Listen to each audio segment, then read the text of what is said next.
Support for Faith on Trial and Iowa Catholic Radio provided in part by Imogene Ingredients.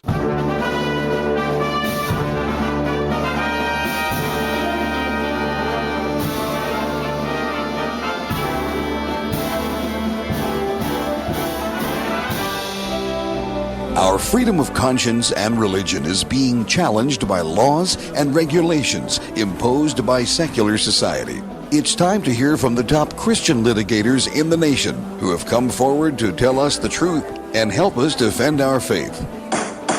Hear ye, hear ye. All rise.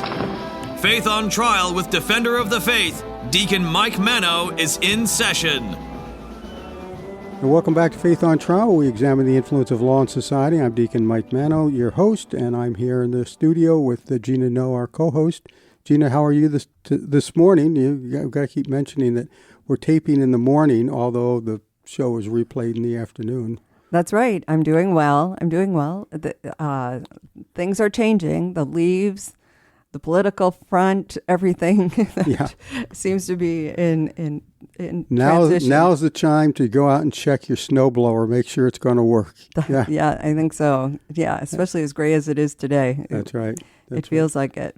We've got an interesting program today. We've got Matt Lamb, who is the associate editor of the College Fix, who's been on many times with us.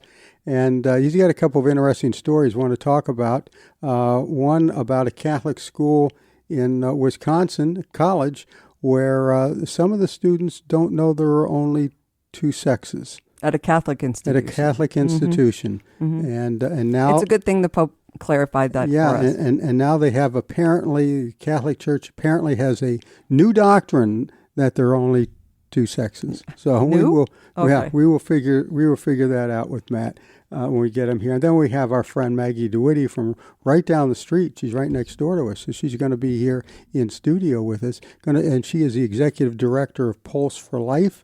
And she's going to talk to us about their Christmas gala that's coming up, about what they're preparing for the March for Life in January, and then about some other things that Pulse has on their legislative agenda for this upcoming legislative session. I'm looking forward to that. Yes, that's good. Do you have a prayer to open us up with? I do. In the name of the Father, and the Son, and the Holy Spirit, amen. God of peace, bring your peace to our violent world. Peace in the hearts of all men and women, and peace among the nations of this earth. Turn to your way of love those whose hearts and minds are consumed with hatred. Strengthen us all in hope, and give us the wisdom and courage to work tirelessly for a world where true peace and love reign among the nations and in the hearts of all. Amen. Amen. Thank you very much, Gina. We will be right back with Matt Lamb right after these messages. You're listening to Faith on Trial on the Iowa Catholic Radio Network.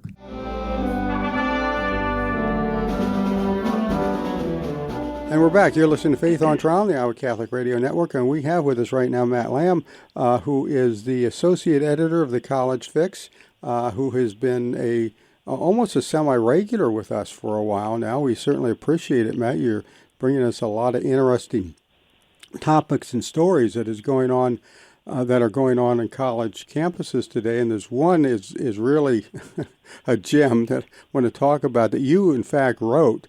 And but I want to ask you before we get started on this, since the election, do you see any changes coming on college campuses as far as what is going on with the students and what indoctrination is being handed out and things like that? For the most part, there aren't too many changes. We had stories, as is other places, about elite universities like Northwestern and Harvard hosting various calm spaces where there was coloring and hot chocolate and a therapy dog. And this was planned before Trump's election. That's my morning, coloring and hot chocolate. Yeah, my 2-year-olds too. Yeah. But for elite college, it's a little concerning. For the most part, academics have blamed the election on white male anger, on racism and sexism. But they were already preparing to do this months ago. Claiming that Kamala Harris was being treated differently because of her race and gender. What's interesting is actually someone had asked Vice President Harris about that, and she said that she didn't think she was facing a difficult battle because of her race and sex. So credit to her for not playing the identity politics in that instance. But for the most part, at least if you read the student newspapers, most students are upset and, they're anxious. And I've had a couple stories. I'm working on one this morning about the University of Portland, which is run by the Holy Cross Brothers. And students are not taking it well, at least those represented by the student newspapers. Okay. And how many of those students that are represented by the campus newspapers are in the majority of students there? I mean, is this overwhelmingly the way students are feeling, or are they a minority, just an outspoken minority? Well, it's tough to tell because at a lot of these universities, like the Ivy League universities, there are polls from the student newspaper, for example, showing that most of the students are liberal, but that doesn't represent them all. At Northwestern University, there were a handful of Republicans that, including one of our reporters that wrote, pro-Trump messages on this rock on campus. There was another student I remember, I forget which university it was, but he said something about, well, I don't really care who wins. Neither party's that much different. I don't really think much is going to change. And so there is some sort of comment. I mean, there are different students between the parties, but not every student, I would say, is taking it incredibly serious. There's some students who their comments sort of maybe show more than they would like. This one student at Princeton said he was worried that Trump was going to ban abortion and I'll say videos that violate the Sixth Commandment. And so I think that tells me a little bit more about him, that he's worried that sort of content would get banned under Trump than it tells us about Donald Trump himself. It also tells you where he's getting his news information. Yeah, exactly. I mean, I certainly wish President Trump would go ahead with banning those things. I don't think it's gonna happen, but I gave him a little advice. I won't name him too many times, but I gave him a little advice that women don't really find that attractive when you talk about your fear of inappropriate videos being hard to watch online. Yeah, that's true. He's going to be hard up for a date for prom, I guess. But yeah, that's what's going on, and I think the whole election thing showed the weakness of the entrenched media. People really ignored what they were being told by the media, which was pretty much a pack of lies. Right. I mean, it certainly helped that Elon Musk, the owner of Twitter, was on President Trump's side. I think that news sites like CNN, they don't really have much credibility. I think CNN actually did try to gain some credibility. They seem to have a few conservative voices. They seem to have pressed Kamala Harris and prior to that Joe Biden on some issues, and some of her supporters on some issues. But people, if you watch MSNBC, you probably thought Kamala Harris was going to win, because how could anyone vote for a fascist, racist dictator? A Nazi, and so a Nazi who was followed by a bunch of Nazis. We mentioned this before. My neighbor called me a Nazi. Oh wow, yeah, no, it's terrible, and frankly, I mean, President Trump, I think he won the highest percentage of Latino votes. Yeah, I think he won a majority, or around 50%, polls being what they are, of Latino men. He won a majority of married women. I think he won a majority of young men, or at least a substantial amount. He definitely made some inroads with Gen Z, and so I think if you're on a college campus, you're in an echo chamber. But out in the real world, there's a lot of people that supported Donald Trump, since he won a majority of the popular vote as well. Yeah, I think this idea of tribalism may be coming to an end, where we pit one tribe against another. I think this idea of identity politics may be sliding past us now. Hopefully, that'll be a good thing. Gina, you wanted to ask something. I manipulated your. That's okay. The College Fix is, I would consider, a very reputable media outlet. Matt, I see that some of our legacy media is struggling following the election. In fact, some of the stations are looking possibly at selling their outlets to the highest bidder. How's College Fix doing with the outcome of the elections across the country? Well, yes, we're a small operation, although we're growing. We are a nonprofit, but I would say I think we had plenty of original election reporting this year. Some stories that were not really reported elsewhere, in terms of finding that, for example, at many of these universities, which turned out all these universities are in states Trump won. For example, Arizona and Georgia. A far majority of the humanities professors, for example, are Democrat. At Ohio State University, we found, and this is where J.D. Vance went for his undergrad, that 99% of the donations from professors went to Democrats.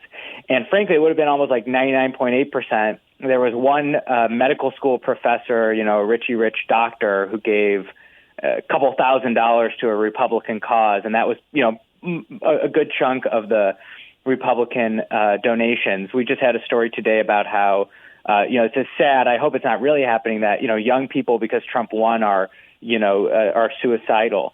And, we'll continue to cover these professors who are freaking out about, Trump's victory. And, they'll say they're under assault, that, that academic freedom is going to be under threat from Trump. But really, academic freedom threats come from within professors. Talk about Amy Wax at the University of Pennsylvania. We certainly have hundreds of other examples in our cancel culture database of professors being canceled by other professors. It's not, Donald Trump has not canceled any professor as far as I know. Yeah. Well, hopefully things will work out a little bit better, and I think people are going to realize that this is not the end of the world, that Trump has won, and we're just going to keep going on. I know there was a lot of complaints about the election 4 years ago, but I'm not sure I saw too many Republicans have to go to milk and cookies in the morning and petting kitties because he lost. But I guess it's the difference between the two sides. Let's go to these stories that you sent us today that we want to talk about. And Gina, you were interested in one of them. That's true. The one out of Wisconsin, St. Norbert's. I'm flabbergasted by the fact that the students are so shocked by the truth and reality that they have no idea that this is the way the world has always been and will always be. Why don't you update us on that, Matt? Yeah, it's quite a sad situation when people who have been misled for years, learn the truth. I mean, you feel bad for them because they expect their professors to teach them. So St. Norbert's College in Wisconsin released a policy that essentially said that they're going to, hold that there's only two sexes, male and female. And this follows a Vatican document, I believe it's called Dignitas Infinita, from a couple months ago, I think it was April, that, essentially, reaffirmed, did not create a new teaching that, there are two sexes, that you should not mutilate your bodies with these transgender drugs and surgeries. And so some students are upset, and I'll just read this quote from this one gender studies minor who said, what's going to happen to my entire department? She said, quote, if the school is saying that they're following the new Catholic interpretation and belief system of there's only two genders. Let me stop the quote there for a second. This is not new. I mean, you could go back to Genesis, right? Male and female, he created them. He created them, yes, male and female. There's a document from the USCCB with dozens of citations of various teachings in the Catechism and different letters, and obviously every statement doesn't hold the same. Well, one of the things about these types of truths are that they were so evident that they weren't repeated as dogma. I mean, people hundreds of years ago just assumed that was the truth. They didn't have to be told. They didn't have to have a teaching of the church. And now apparently they do. And that's a great point because, to call it a new Catholic interpretation, you would have to point to something in the past where the church had said there's 3 genders, right, or 5 genders. And of course, that doesn't exist. And the student also says, well, this isn't going against what I've been learning for years here. This is, and so you sort of feel bad for these students in some ways. Of it's almost like when you learn Santa wasn't real. It doesn't change the truth, but you sort of feel like, how did you go this long? If a 17-year-old said, well, I didn't know Santa wasn't real, you'd feel like, really, you didn't learn it by now. And so in some ways, that's a failure of St. Norbert's College, because a student, I think, should reasonably expect, if they're going to a Catholic college, that their school will at least teach them what the church teaches. And I point out, I'm sure we've all kind of had these experiences. I'm sure a lot of your listeners have of, someone said, "Well, I've never heard my priest say that," or like, "Oh, I thought the Catholic Church, changed that teaching at that council a couple decades ago." And so it's really sad, but it unfortunately probably happens at more Catholic universities than we can even identify.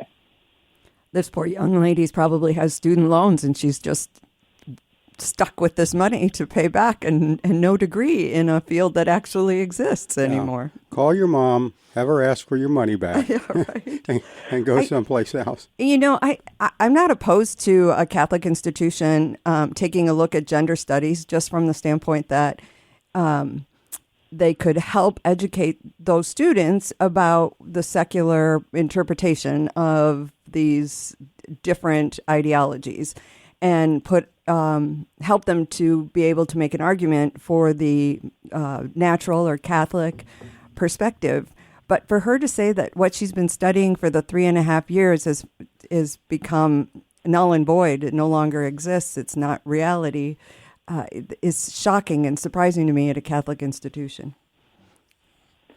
Well, and absolutely. And, I think we see it at other places, Boston College, a Jesuit university, they have a professor there who, with the Department of Education, so taxpayer money, this is Deacon Mano's, hard-earned money that's paying for these things, they're doing this study on affirmation of LGBT teens. So, why is the Department of Education funding this? This is a great argument, by the way, for Trump's position that we should dissolve the Department of Education.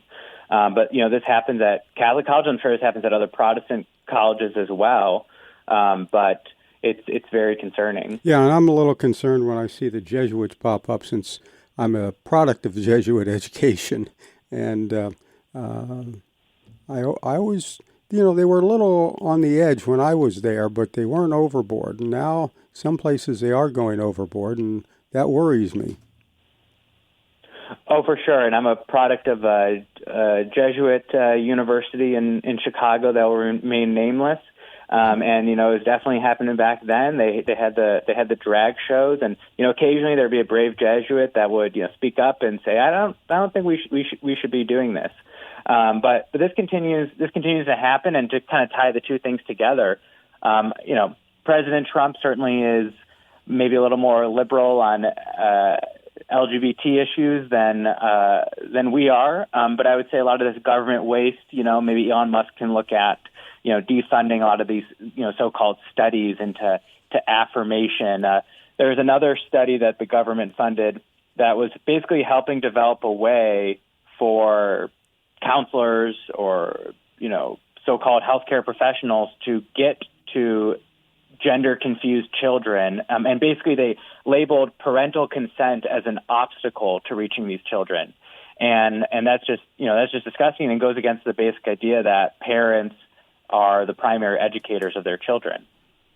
We've mentioned Elon Musk several times here in this conversation already, and I think it's interesting when he first decided to buy Twitter.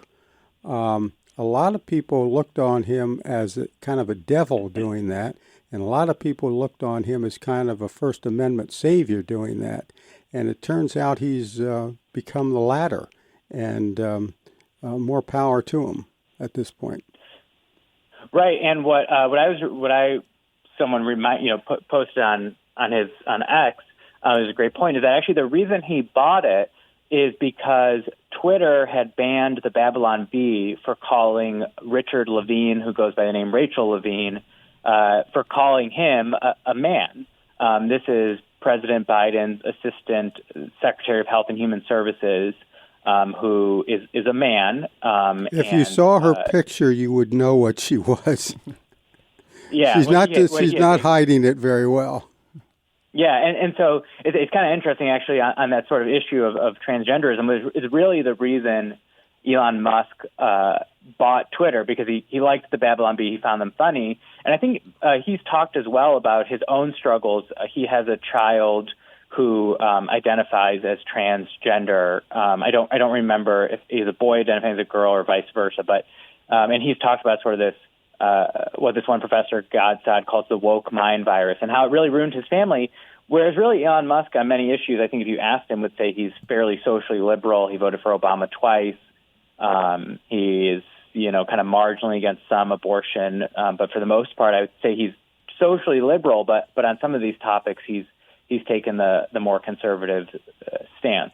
Well, and you mentioned his liberalism. I would argue that these professors we're discussing today in these college campuses would have been the first defenders when it came to the First Amendment and the freedom of speech.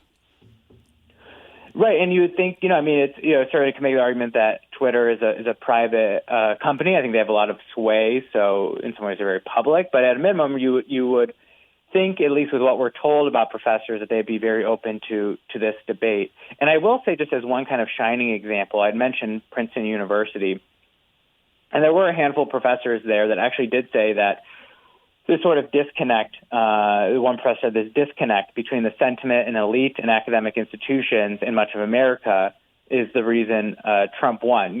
So I said at the beginning some professors were, blaming racism and sexism, but, this other political scientist said that, the party is basically too reliant on college-educated liberals, and they'll become a, quote, permanent minority party that won't regularly win the White House and the Senate.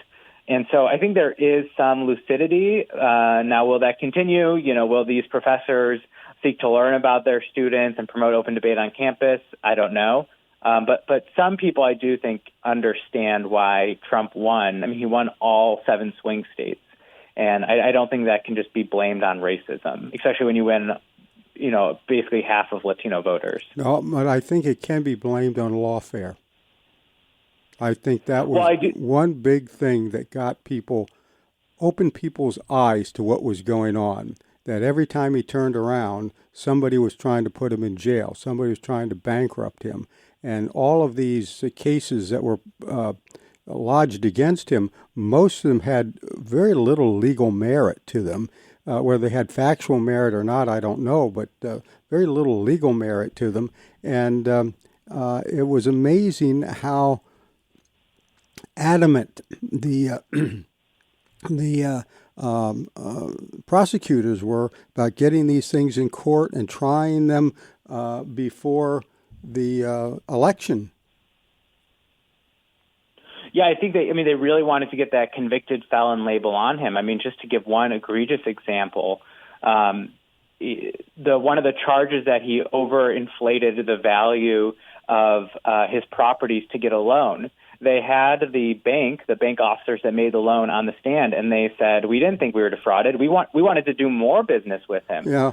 Because, Donald Trump has a lot of assets, and so if you're a bank, he has a lot of collateral, and he'll pay you back. And if he doesn't, there's ways to, if you're a bank, it's like he's either going to pay us back or we're going to end up owning Trump Tower. Either way, we're going to come out pretty well on the end of this deal. And so there was no victim. I mean, just to go to the basic sense. Well, and I know that because I worked many years in real estate, and this is the way, especially big ticket items are done. You don't have, Trump Towers, for example, isn't traded every day, and so you don't have a real track record on how much a willing buyer might pay for it and a willing seller sell for it. And that's what the basis of all this is. So they have to use other methods. And so it's always a bit of a guess. And so anyway, one other thing before we go, and Gina's giving me the word here that we're running a little bit out of time. But you have this Department of Education is funding an LGBT affirmative study or affirmation study. What do you know about that? So psychology professor Paul Potiet, who said he does not identify as Catholic, those are his words, got this study from the Department of Education to create a program for LGBTQ plus students. And essentially running these like affirmation clubs and programs within grade schools. And so, they'll say, well, they have more mental health problems, they have lower grades, as if that must be caused by some sort of, homophobia or whatever you would call it, and doesn't point to maybe underlying mental health illnesses that, are comorbid or have comorbidity with transgenderism. And so, there's a couple issues. One, the moral aspect of promoting this, and then two, maybe even the libertarians would agree with this, of why is the federal government care? Why are they taking an interest in the affirmation of LGBT teens in public schools, and why are we spending millions of dollars? And why is a professor at a Catholic university doing this? And in fact, you look at this professor's research, and this is most of what he researches. So the university is very well aware, I would say, of what this professor's interests are in terms of promoting the LGBT agenda. Yeah, this is, I guess, just another exhibit to get the Department of Education out of business. Yeah, these kinds of things are not necessarily what I would imagine the Department of Education. This is not happening, and this is the reason why the Republicans and conservatives, for many years now, going back to the late 70s and 80s, have wanted to redo that whole idea of having a separate Department of Education, because it doesn't do what they wanted it to do originally. All right, we're going to have to let it go right now because we are pretty much out of time, but we do want to let people know how to get a hold of you, and that's at thecollegefix.com. And you can sign up there to receive their emails and to read whatever they happen to put up as their news for the day or the week or whatever. And you can read some of Matt's work there too. Written by, oftentimes, college students. Yeah, they're written themselves. by, most of these are written by students at different colleges, yeah. Yeah, absolutely. Thanks for having me on. And please, if you want to read good journalism for decades, support the College Fix and help us fund more of these student reporters to cover a lot of these important topics we've covered today and in our past interviews. And what I want to remind people of, or I like to remind people of, is if you've got a student that is interested in journalism and is on a college campus, they ought to look into the College Fix, because you have them from all over. Yeah, absolutely. Just reach out to us. Our emails are on the website, and we'd be happy to get them started. Very good. Well, thank you very much, Matt, for joining us. We certainly appreciate it, and we wish you well with what is going on, and good luck, I suppose, with the new administration. Thanks. Thank you. God bless. Bye-bye. Thanks, Matt. All right, we will be right back after these messages. You're listening to Faith on Trial on the Iowa Catholic Radio Network.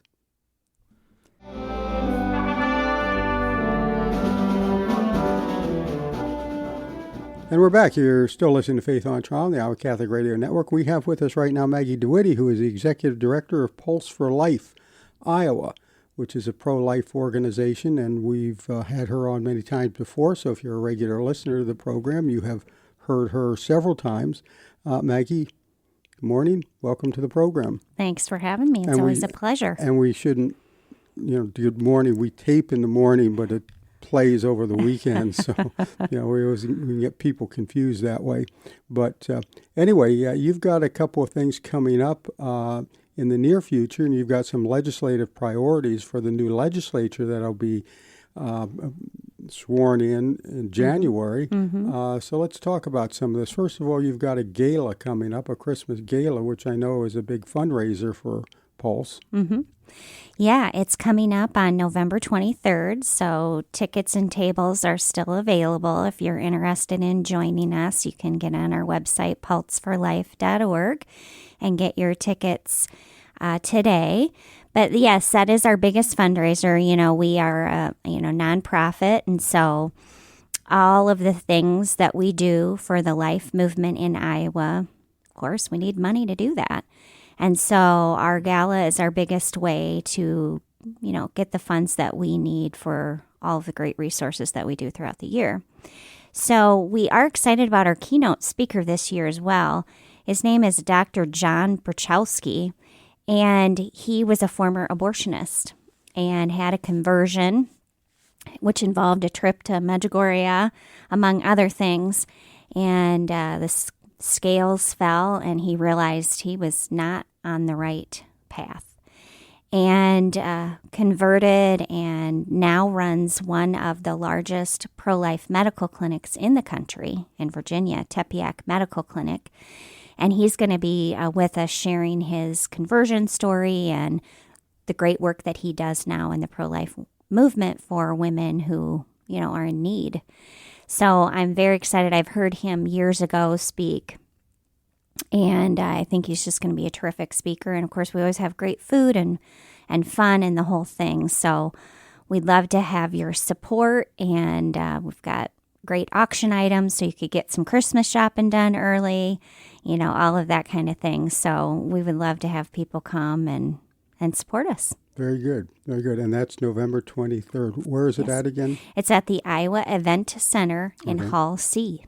Okay. Very good. Very good. And then you've got the March for Life coming up. We do. So, that's been one of our longest standing outreaches that we've done for, close to 40 years.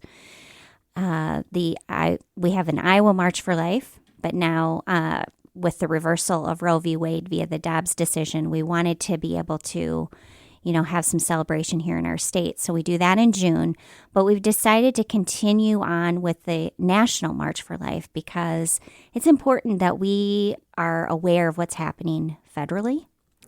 And it's quite a pilgrimage and experience for people to go out and trek on the bus together. It's a lot of fellowship, it's a lot of prayer, it's a lot of education, and then just to be surrounded by thousands of people who have your same beliefs and feel strongly about pro-life. And so we've got one bus full, but we're taking wait list right now for a second bus, and we've got about 10 people on our wait list, and so we need to get about 20 more, and then we're able to take that second bus. I know Jeff Pierrick has been a stalwart in that over the years.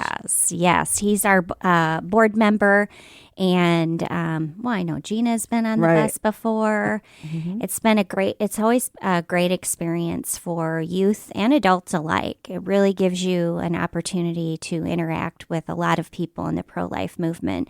So if you're interested, you can call our office, 515-255-4113, or you can email us, mdewitte@pulseforlife.org, and we can get you on the wait list. And we're taking reservations for the wait list until the end of the month, so November 30th. Okay, and when is the date of the trip? The actual trip, we leave on Wednesday, January 22nd, and go through that Sunday, and the march is on that Friday. So when you get to Washington, D.C., it will be under Republican control at the time. Yes, because I believe the inauguration happens. The 20th, Monday the 20th. Yeah. Mm-hmm.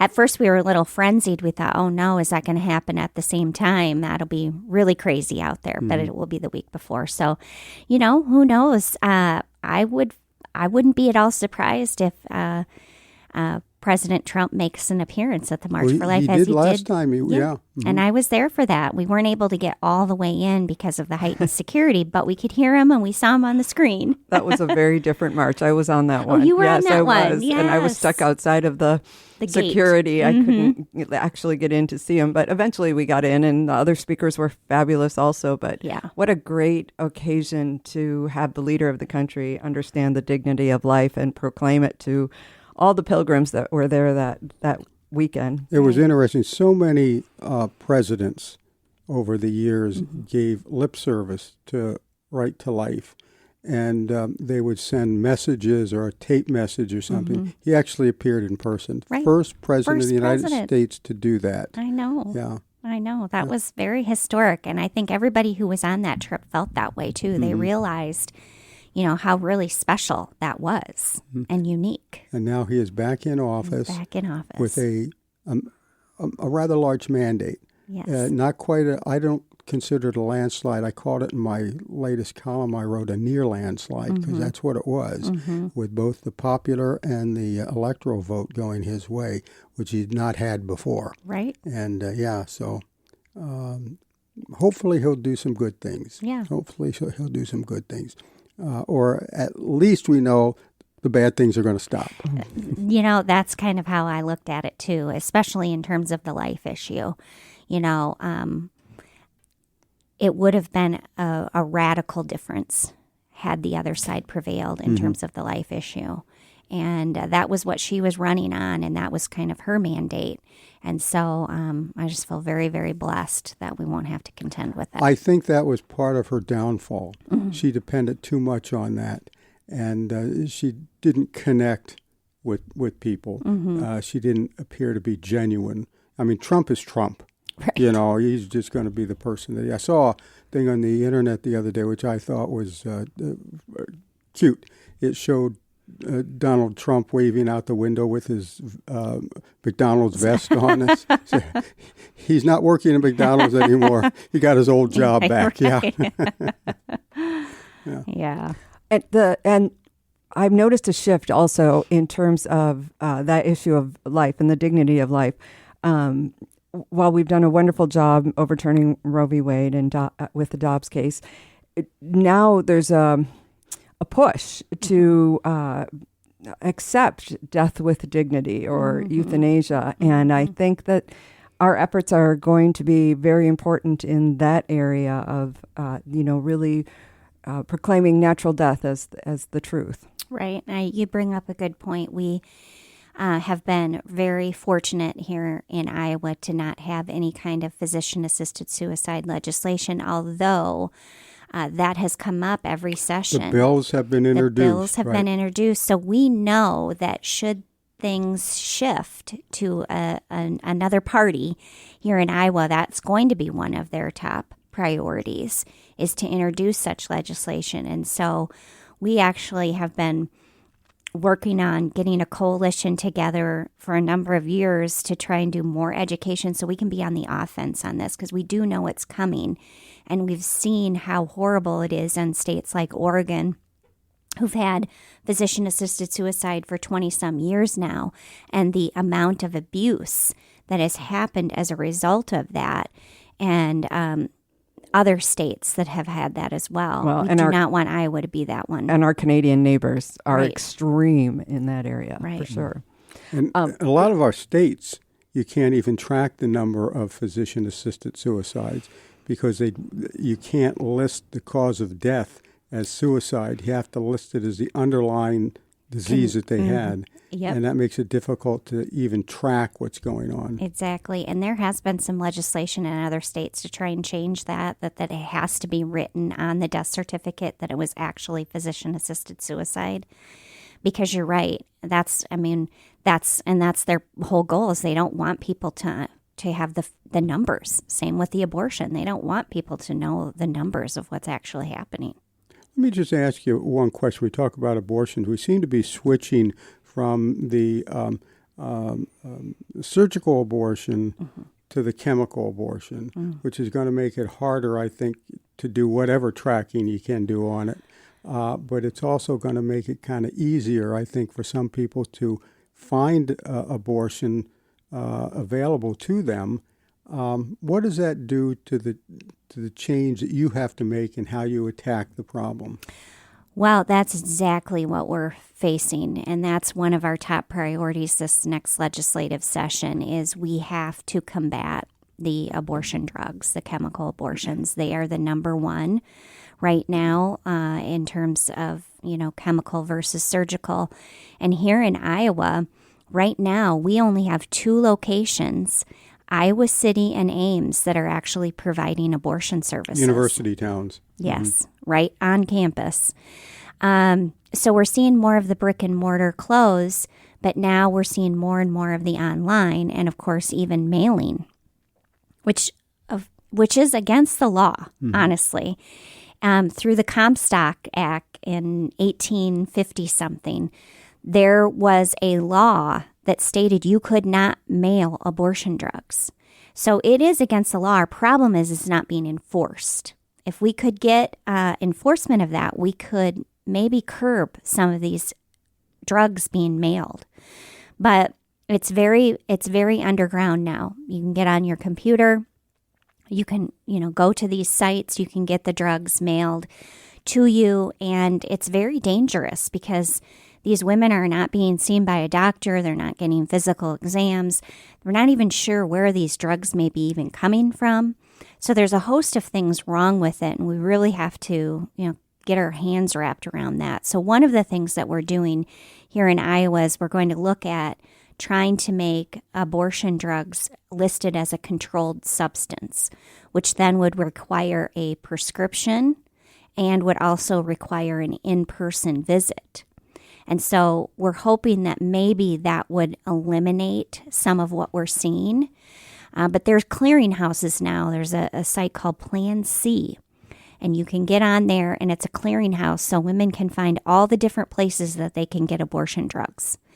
And then states are then doing shield laws so that they cannot get prosecuted for potentially sending drugs to a state that may have abortion restrictions. So there's many layers to this, and it goes beyond Iowa. It's a federal situation too.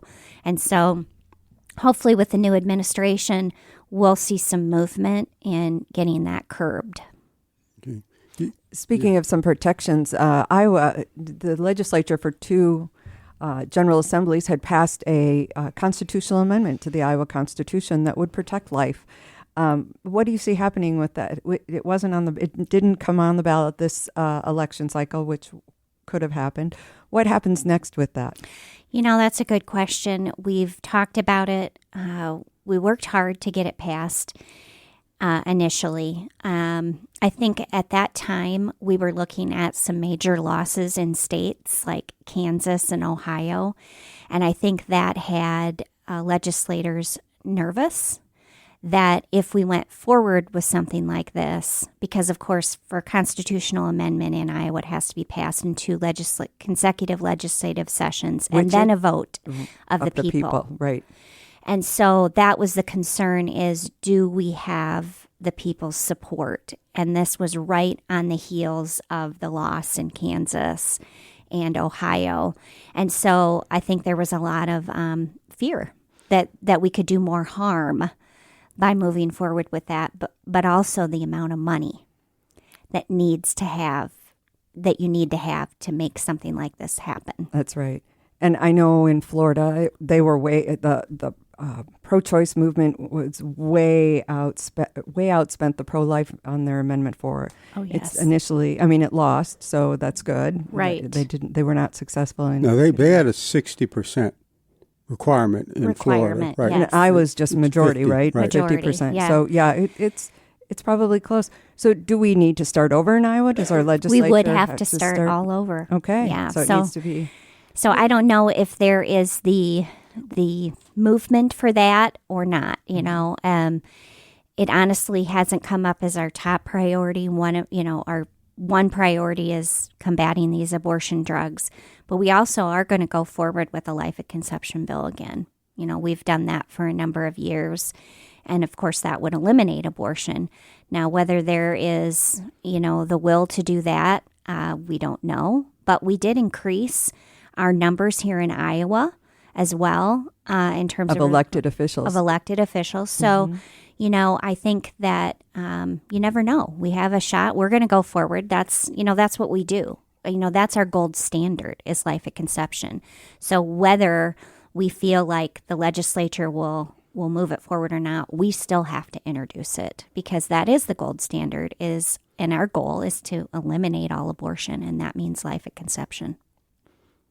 Very good. Yeah. And natural death for all citizens. Right. Right. And our third priority is last year we tried to pass a bill that was called Baby Olivia, which was a video that Live Action had produced that depicted life in the womb. We were not able to get it passed for a variety of reasons, but we are going to introduce that again because in Iowa Code, under the Human Growth and Development, it starts at birth. There's nothing in the code that says you have to talk about life before birth, which is odd. And so why wouldn't we want our school children to learn about the beauty of life in the womb? How life is created. Life is created, how we all are created. And so we're going to try and pass that again this legislative session. I know you have those little models at the fair and places like that show the development of a fetus. Exactly. And so this video or videos like that, 4D ultrasounds, things like that really show the humanity of the child in the womb. But it's also very biologically and scientifically based. It's not a religious position. It's biology. It's science. This is how we were created. And our children should learn that, right? Yeah, I'll never forget one of your speakers. I think she was from Loras College, said that all her whole life she thought it was just a clump of cells. You know, her mother, her grandmother, her aunts, her teachers all told her it was just a clump of cells. And when she met a pro-life friend at Loras who really introduced her slowly to the reality, she felt betrayed by her family, friends, and teachers. And I think if the students knew that kind of information, they could make more informed choices and be more informed citizens. Absolutely. It reminds me of the discussion we had with Matt Lamb in the earlier block about right. the students at, where was it? At St. Norbert's in Wisconsin, that didn't know that there were only two genders. It was a young lady who was quoted, who studied 3.5 years in a gender studies program, and she said, if you believe that's true, what have I been doing for 3.5 years? And apparently St. Norbert's gave adopted something from the Vatican about there's only one or only two genders and you can't mutilate your body and things like that. And she referred to it as a new teaching by the church. So this is how oblivious a lot of these students are to these things. Yeah. Well, and that is a perfect example of why we need the kind of education early on with our kids. Just basic things, that how you were developed in the womb, that there is such a thing as a boy and there is such a thing as a girl. Those things need to be taught. It seems common sense to probably most of the people listening, but obviously you just illustrated the fact that it isn't for some people out there that are getting indoctrinated by mainstream media and just a message that is a lie, that is a complete lie. And then it falls to us to help correct society in its beliefs so they can see the real world. And I was mentioning I guess it was with Matt last time we had him on here, St. Paul says, you want proof of God? Look around. There's your proof of God. It's in everything that he has created. And so we've taken these things, as you pointed out earlier, we've taken these things for granted for so long. There are two sexes and, here's how babies come and blah, blah, blah. And yet, for a lot of people, they're hearing this the first time because society is teaching them something else. Right. It's insidious. Yeah. But that's how we have to create our culture of life. And it's, it can be overwhelming and you think, well, what can one person do? But I always go back to you start with your own circle. You start with your family. You start with your friends, your coworkers. That's what you can do. That's your little sphere. And you can do what you can do in that little sphere, and that's enough. Yeah. That's right. Sharing the truth, honestly. Right. It's being bold, not being afraid. Sometimes, yes. To say, I love you enough to tell you the truth. That's right. You can't be nice to people and watch them go to hell. I mean, that's what you're doing. There's a false compassion out there for a lot of things where you sit back and you take it easy on somebody because you don't want to disrupt their lifestyle or whatever. Don't want to offend them. And so they are working their way downward.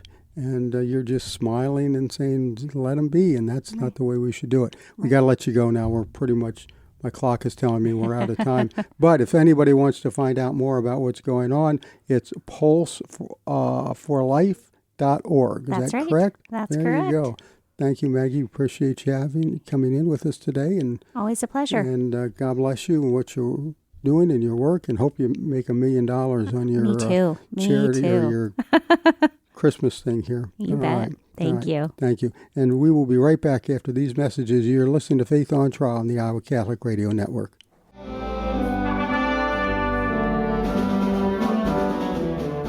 And we're back. You're still listening to Faith on Trial on the Iowa Catholic Radio Network. And Gina, another interesting program. Yes. It's fun to touch base with some of our consistent guests and find out how things are going on. Yeah, the students and the general public that need to have their eyes opened. It's important for us to share the truth. I think that's the thread that And binds those two guests together. Norbert's, is it? St. Norbert's in Wisconsin needs to get rid of their gender studies program, it sounds like, if they want to remain with the Catholic label. There were only two sexes. Yeah. I don't believe that. That's how amazing. Awful would that Shows be, you too? What depths we have sunk to. Yeah, 3.5 years of college down the drain. Down the drain. All right. I think we're pretty much out of time, so let's end with our Defender's Prayer. St. Michael the Archangel, defend us in battle. Be our protection against the wickedness and snares of the devil. May God rebuke him, we humbly pray, and do thou, O Prince of the heavenly host, by the power of God, thrust into hell Satan and all the evil spirits who prowl about the world, seeking the ruin of souls. Amen. That's it for this week. We'll be back next week with another edition of Faith on Trial. Till then, make sure you go to church and take your kids. Support for Faith on Trial and Iowa Catholic Radio provided in part by Imogene Ingredients.